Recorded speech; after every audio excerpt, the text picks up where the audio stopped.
Jadi Ajit Kumarpuri ini bukan dokter mengaku dokter. Nah, ini fatal sekali akibatnya. Nah, misalnya Lucky sebelum gabung, dia cerita-cerita pernah terpengaruh karena dia nggak ada lain, dia lihat-lihat dan tertarik dengan Erastus Sabdono punya ajaran. Dan sudah ada beberapa ajaran yang dia masuk di dalam pikiran dia.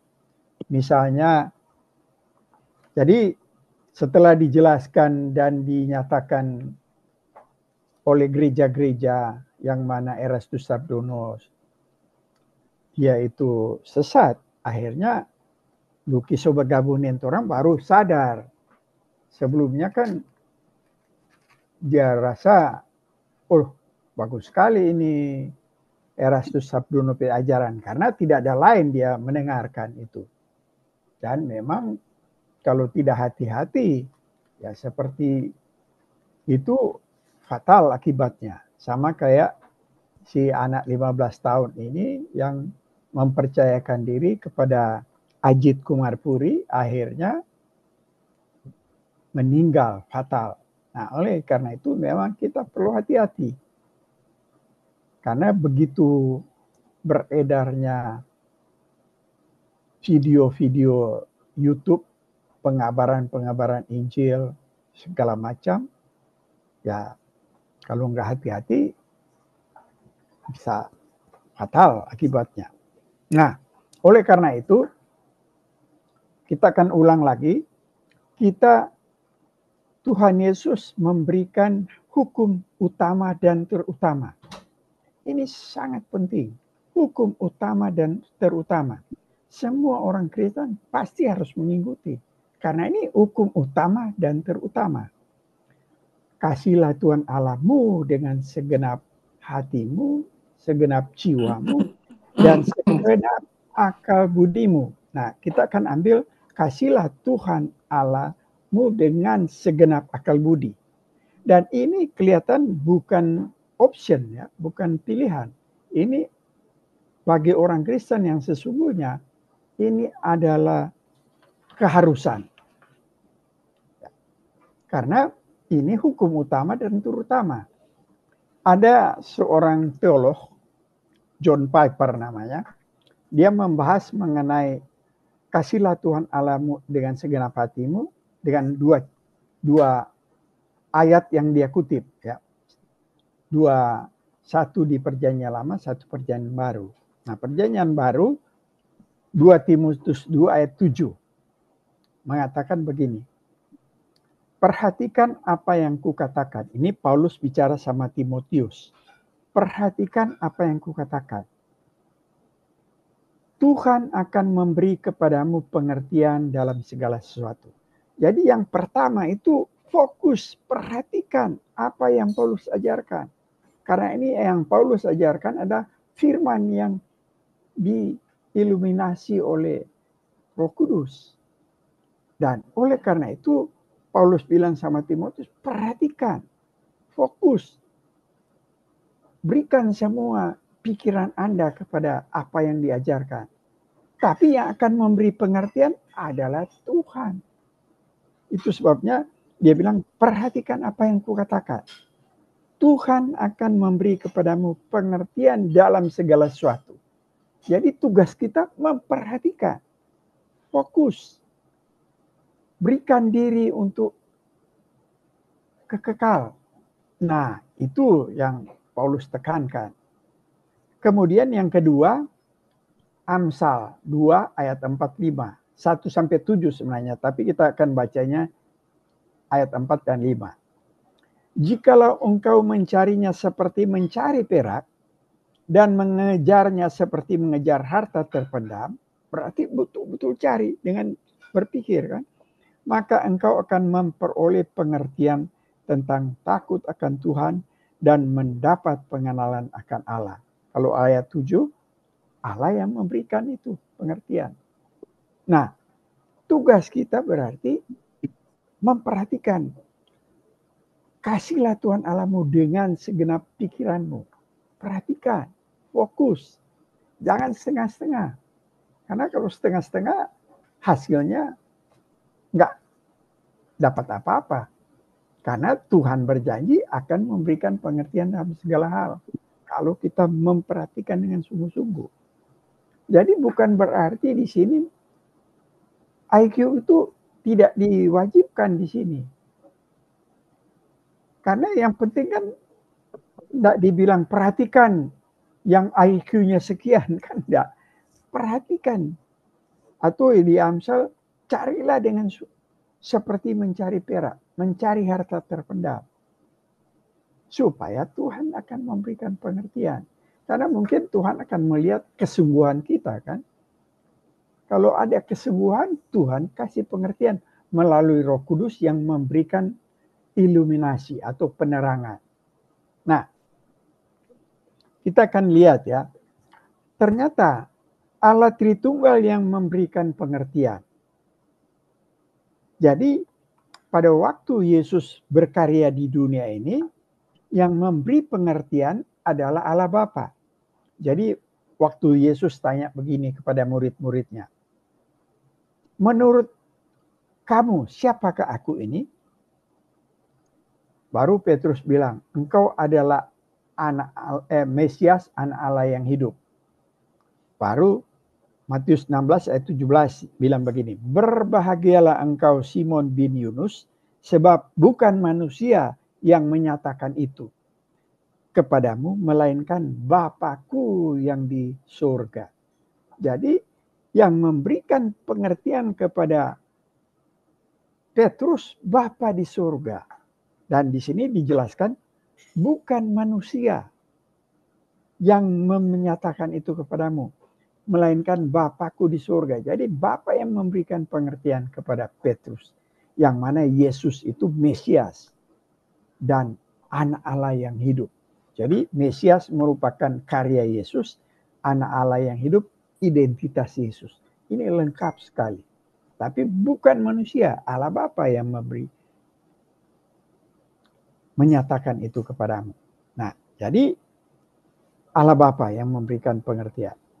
Baru setelah Yesus sudah mau naik ke surga, sebelum naik ke surga, Yesus menampakkan diri waktu kebangkitan ya, kepada murid-murid. Murid pikir setan. Tapi setelah Tuhan Yesus menyatakan damai sejahtera, mereka sadar. Nah, di Lukas 24 ayat 45, ini Lukas ini terakhir 24 ini ya.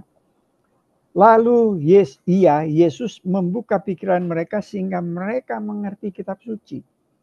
Jadi seluruh perjanjian lama, nanti Yesus membuka, baru mereka mengerti. Padahal sudah 3,5 tahun ikut Yesus. Mereka belum dapat pengertian. Nanti di sini Yesus membuka pikiran mereka sehingga mereka mengerti kitab suci. Nah itu Yesus sudah mau naik, baru Yesus kasih pengertian. Ada 2 Korintus 3 ayat 14 lagi. Paulus kasih tahu. Tetapi pikiran mereka telah menjadi tumpul. Jadi pikiran orang-orang pada zaman itu tumpul. Sebab sampai pada hari ini selubung itu masih tetap menyelubungi mereka. Jika mereka membaca perjanjian lama, itu tanpa disingkapkan. Jadi kalau baca perjanjian lama tanpa disingkapkan, itu mereka tidak bisa. Karena ada selubung. Karena hanya Kristus saja yang dapat menyingkapkannya. Jadi pertama Allah Bapa waktu Kristus berkarya, begitu Kristus sudah mau naik ke surga, menampakkan diri kepada murid, dia membuka pikiran sehingga murid-murid bisa mengerti perjanjian lama itu. Taurat, Mazmur, dan kitab para nabi. Jadi itu mewakili perjanjian lama semua. Yesus yang buka kepada murid-muridnya, padahal sudah 3,5 tahun ikut. Nah, bagaimana dengan setelah Yesus naik ke surga? Setelah Yesus naik ke surga, Yesus bilang lebih baik sebelum naik kan Yesus bilang sama murid-murid, lebih baik aku pergi supaya ada penghibur yang datang, Parakletos yang datang. Siapa itu? Roh Kudus, Roh penghibur. Yohanes 16 ayat 8. Dan kalau Tuhan Yesus bilang, dan kalau ia atau Roh Kudus datang, Roh Kudus akan menginsafkan dunia akan dosa, kebenaran, dan penghakiman. Jadi Roh Kudus akan memberikan pengertian kepada orang sadar akan dosa. Itulah lahir baru. Akan memberikan pengertian kebenaran dan penghakiman. Kalau Anda tidak bertobat, nih penghakimannya akan datang. Nah, ini diberitakan semua untuk diiluminasikan oleh Roh Kudus. Jadi membuktikan Allah Bapa memberikan pengertian pada waktu Yesus berkarya. Yesus sebelum naik, Yesus yang membuka selubung sehingga murid bisa mengerti, orang-orang zaman itu bisa mengerti perjanjian lama. Tapi setelah Yesus mau naik, dia pesan ke murid-murid, lebih baik, lebih berguna aku pergi. Yohanes 16 ayat 7 itu. Dan Yohanes 16 ayat 8 dia bilang, dan kalau yang ia janjikan itu roh penghibur atau Parakletos akan datang, Roh Kudus akan menginsafkan dunia akan dosa, kebenaran, dan penghakiman. Jadi Allah Tritunggal yang memberikan pengertian. Nah, kita yang tugas kita berespons dengan Tuhan, dengan segenap pikiran kita. Fokus. Jangan setengah-setengah. Karena kalau setengah-setengah, nggak dapat apa-apa. Itu yang Ibrani bilang. Kalau kita masih memerlukan susu seperti anak-anak, tidak akan mengerti kebenaran. Ini bukan pilihan, ini merupakan keharusan bagi orang percaya. Karena ini hukum yang utama dan terutama. Kita masuk perusahaan, yang paling penting apa hukum utama? Nggak boleh dilewati atau harus dilakukan. Pasti itu yang kita akan lakukan. Apalagi ini di dalam kekristenan, Tuhan Yesus sudah tekankan. Inilah hukum utama dan terutama. Kasihlah Tuhan Allahmu dengan segenap hati, segenap jiwa, segenap akal budimu. Nah, buktinya ternyata yang memberikan pengertian itu Tuhan. Kita hanya disuruh perhatikan. Tuangkan seluruh pikiran. Sesuai dengan kemampuan kita. Bukan dituntut IQ kita. Tetapi kemauan untuk betul-betul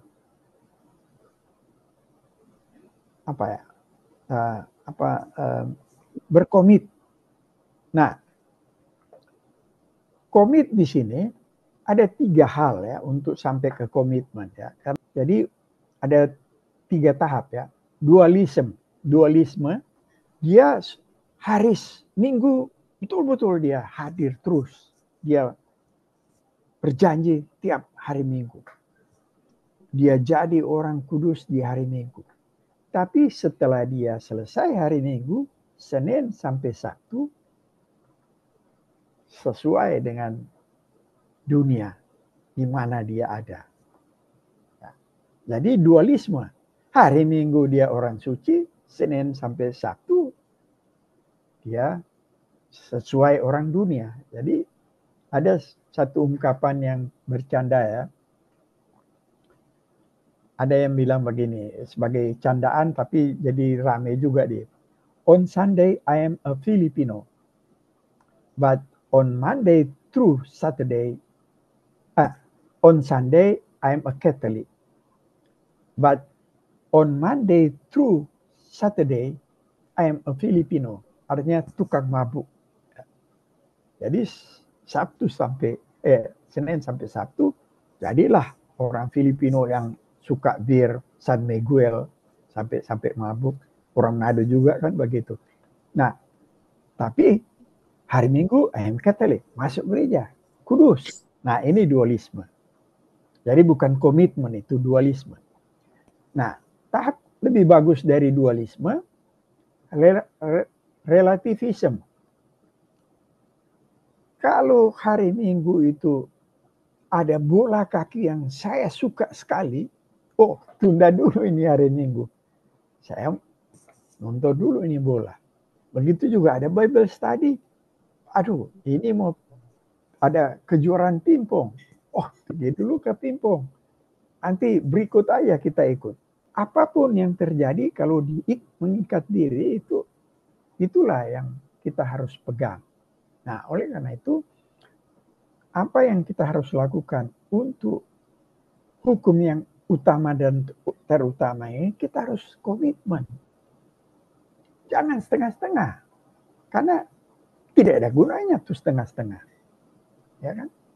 Kalau kita komitmen bukan soal IQ ini soal bagaimana kita mau fokus dan memperhatikan dan komit.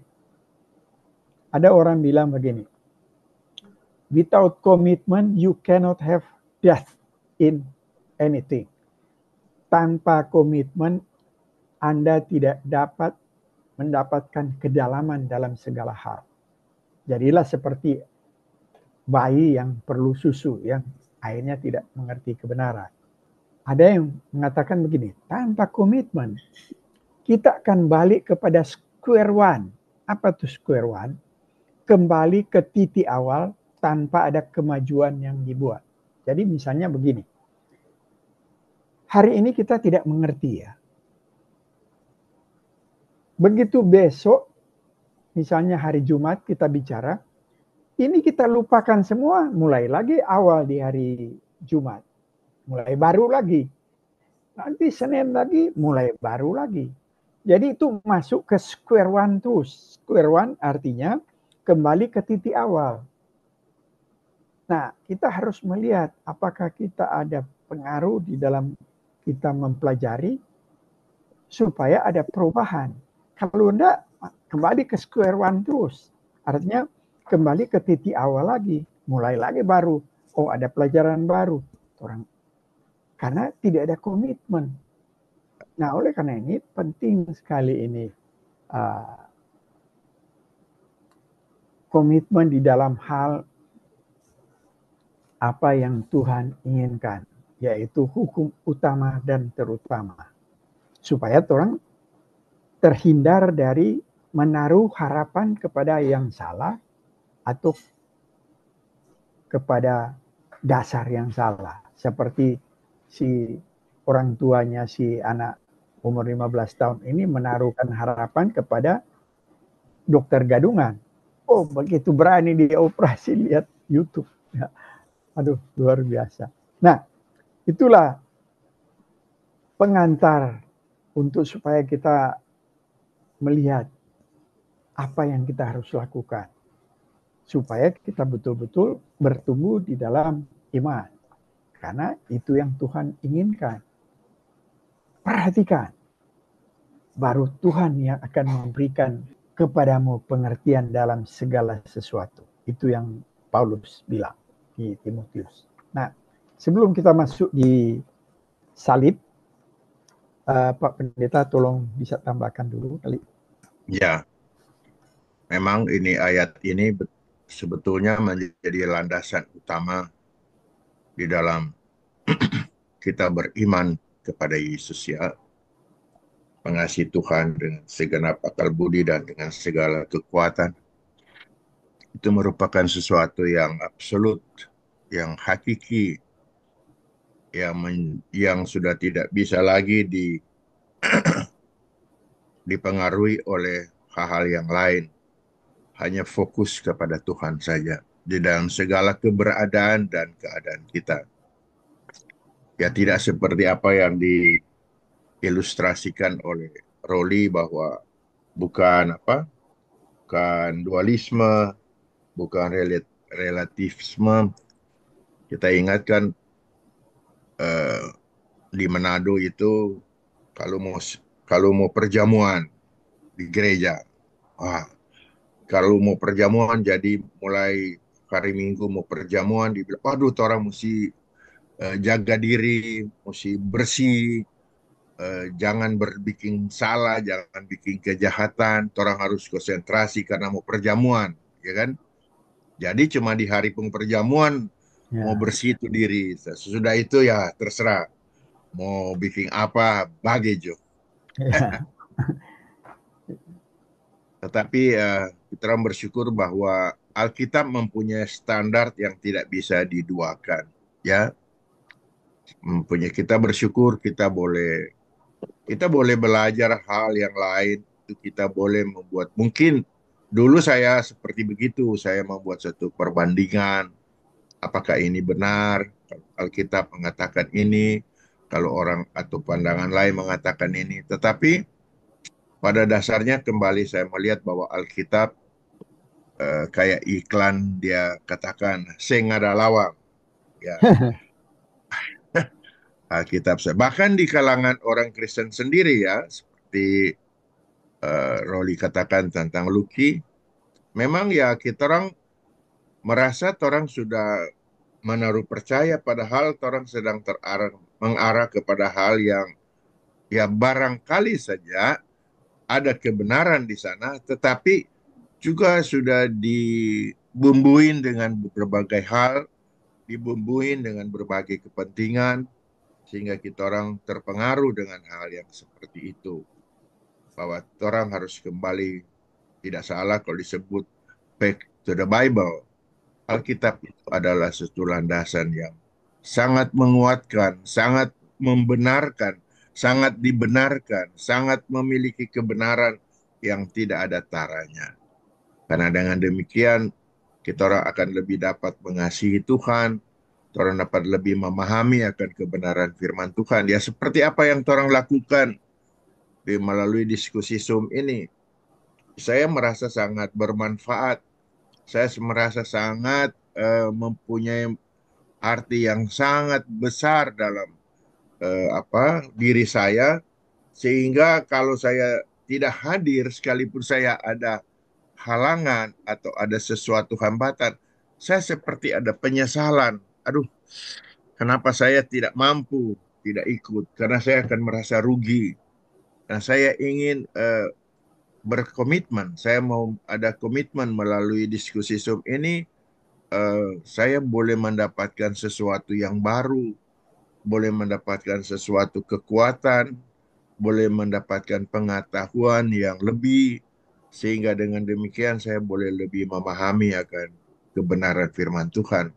Saya merasa bahwa saya belum menjadi orang yang sangat sempurna, jadi saya sangat membutuhkan lagi tambahan-tambahan pemahaman-pemahaman yang lebih memberikan kekuatan. Saya pikir ini yang membuat saya lebih bergairah, yang mendorong saya. Dan ini menjadi sesuatu bahkan sudah merupakan satu keharusan ya yang membuat saya kalau saya tidak lakukan saya akan merasa rugi. Saya tidak lakukan saya merasa saya ada kehilangan sesuatu. Jadi beberapa minggu lalu saya tidak hadir beberapa kali berturut-turut. Wah, saya merasa sangat em, ada sesuatu yang hilang karena tidak ada sesuatu yang saya inginkan tapi saya tidak atau belum dapatkan. Itu barangkali yang membuat dorongan yang Tuhan berikan kepada saya melalui Roh Kudus sehingga saya boleh bergairah. Jadi sudah seperti saya ingin memaksakan diri saya untuk jangan sampai saya tidak melakukan apa yang akan membuat saya lebih bertumbuh di dalam iman saya. Sehingga saya merasa rohani saya menjadi lebih kuat, lebih teguh, lebih kokoh, sehingga saya boleh lebih berakar di dalam pemahaman saya akan kebenaran firman Tuhan. Saya kira itu aja dulu, barangkali ada yang lain, silakan. Hanya kasihan tuh, tapi teman-teman yang ikut arus itu. Ya, Pak Pendeta tahu karena kalau yang muat-muat itu khotbah harian itu selalu ya, Pak Pendeta juga ikutin itu. Cuman ya begitulah. Mungkin Pak Pendeta boleh jelaskan lebih jelaskan mengenai Tritunggal itu sehingga banyak juga yang bisa berpikir untuk tidak mendengar si Meitipe khotbah itu. Waduh, kasihan juga yang orang sudah terpengaruh dengan dualisme itu. Mereka nggak tahu udah jalan yang tidak benar, tapi tetap mereka mengikutinya. Itu ada, sampai sekarang masih terjadi. Mungkin mereka hidup secara keuangan juga dari situ kali, atau dari jemaah yang mengikuti dia secara pribadi atau mengikuti Pokoknya kalau saya jadi fanatik, kalau dia arahan. sudah jadi fanatik, pasti Ya. dia akan pegang. Ya, itulah manusia ya. Setiap ada ajaran-ajaran yang sesat, banyak peserta. Jadi Iya, ya Ya, itulah, tidak bisa bikin apa-apa itu ya. Kecuali Roh Kudus yang akan ya. mencelikkan baru orang bisa sadar ya. Ada Nah, tambahan. Ada. ya, Ini menarik apa yang Tony bilang. On Sunday, I'm Catholic. On Monday to Friday, I'm Catholic. Filipino, mabuk-mabuk. ya, Dikaitkan dengan apa itu pendeta bilang bahwa kita mau stay back to the Bible. Itu kan penjelasan tadi masalah dualisme. Apa ya, yang Brother Luki juga bilang. Karena kalau bilang back to the Bible itu kan di Ten Commandment itu 10 hukum kan ada bilang begini. Jangan ada padamu Allah lain di hadapanku. Nah, berarti kalau ada Allah lain cuma Tuhan Ya. lah. Ya kan? Ya itu tidak boleh memang sama sekali. Jadi Roli tekankan itu hukum. Nah, Matius 22, 37, 40.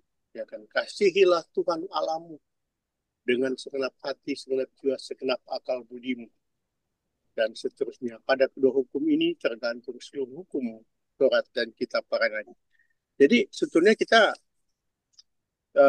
bukan cuma orang Filipina, kita juga dalam kehidupan sehari-hari begini. Ada dualisme. Ke gereja, sok setia. Iya kan? Tapi Monday to Friday, Senin sampai Jumat, wah, pamabo, panjudi. Iya kan? Nah, kalau bilang nggak boleh ada dualisme, Tuhan memang seingatkan apa pendeta bilang tadi, back to the Bible. Jangan ada padamu Allah lain di hadapanku. Itu aja dulu. Makasih. ya. Oke, orang bahas mengenai salib ya. Jadi semua bisa baca ini. Ya, bisa. Nah, Oh ya, jadi, ini boleh. wow. Ya. Evil, justice, love, forgive. Ya. Ya, bisa. Yang merah itu kita tinggal di dunia yang relatif. Apa artinya? Jadi tidak ada yang mutlak di dunia ini ya. Orang Kristen memang memutlakan. Tetapi kan di dunia ini ada Hindu, ada Islam, ada ateis, ada liberal, macam-macam. Masing-masing punya kepercayaan sendiri-sendiri. Jadi relatif kan. Nggak ada satu kebenaran mutlak secara universal. Nah, itu sebabnya disebut relatif. Nggak ada yang bisa disebut mutlak. Nah, tapi ternyata di dalam dunia yang relatif ini, ternyata ada 4 aspek yang absolut. Semua bisa memakainya. Apa artinya? Ya ini absolut. Evil, misalnya kejahatan. Di mana di dunia ini tidak ada kejahatan? Berarti mutlak kan ini kejahatan ini. Betul kan? Nggak ada di satu daerah di dunia ini tidak ada kejahatan. Betul kan? Gimana dunia yang tidak ada kejahatan? Mau di Prancis, mau di Stockholm, mau di mana saja. Oleh karena itu ada pengadilan kan? Betul toh? Nah, jadi ternyata evil atau kejahatan ini itu mutlak di seluruh dunia. Betul nggak? Ada yang bisa menyangkal ini mutlak. Betul kan? Semua. Mau di negara manapun ada kejahatan. Ya. Nah, kemudian ya itu sebabnya ini satu kata ini mutlak ke seluruh dunia. Kemudian justice, keadilan. Karena ada kejahatan, di semua negara ada namanya hakim, jaksa. Di negara teroris Keadilan ya. ada pengadilan. Misalnya Korea Utara, Kim Jong-un. Dia punya justice sendiri. Dia bisa mengadili sendiri. Itu dianggap justice-nya Korea Utara. berani melanggar di sana. Rambut harus digunting hanya bermode yang hanya itu yang dipilih. Kemudian kasih. Di teroris punya orang-orang pun mengasihi saudaranya, mengasihi anaknya, mengasihi istrinya. Jadi dikasih ini bahasa universal. Kejahatan ini universal. Keadilan itu universal. Dan karena ada kasih, tentu saja ada pengampunan.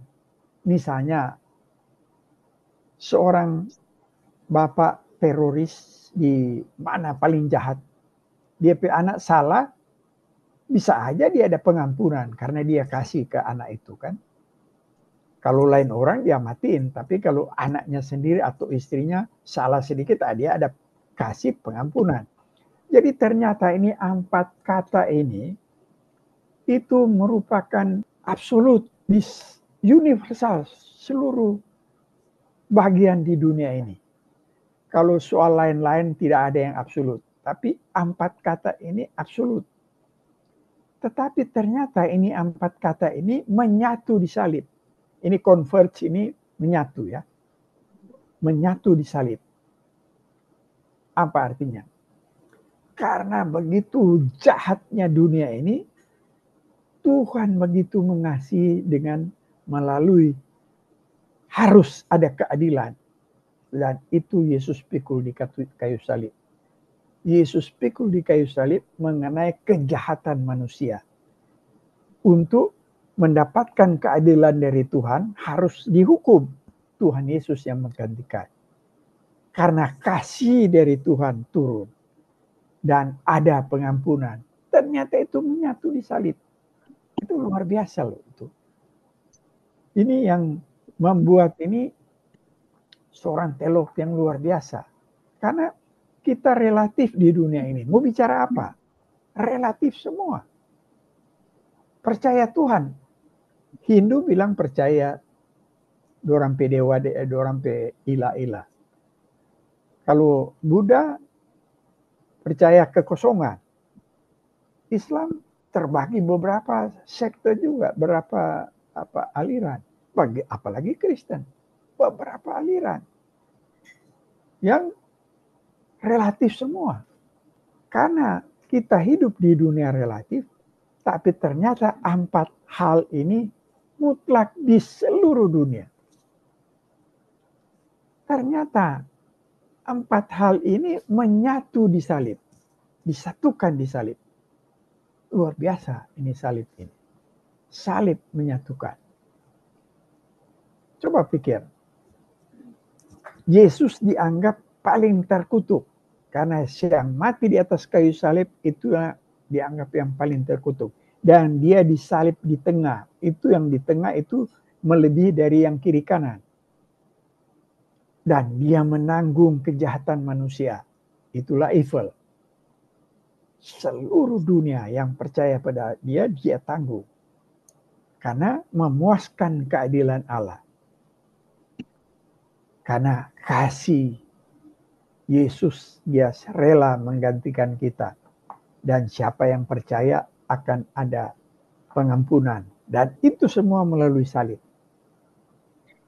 Jadi kalau kita mengerti kita hidup di dunia relatif, yang tidak ada yang mutlak, ternyata ada 4 hal yang mutlak. Yang universal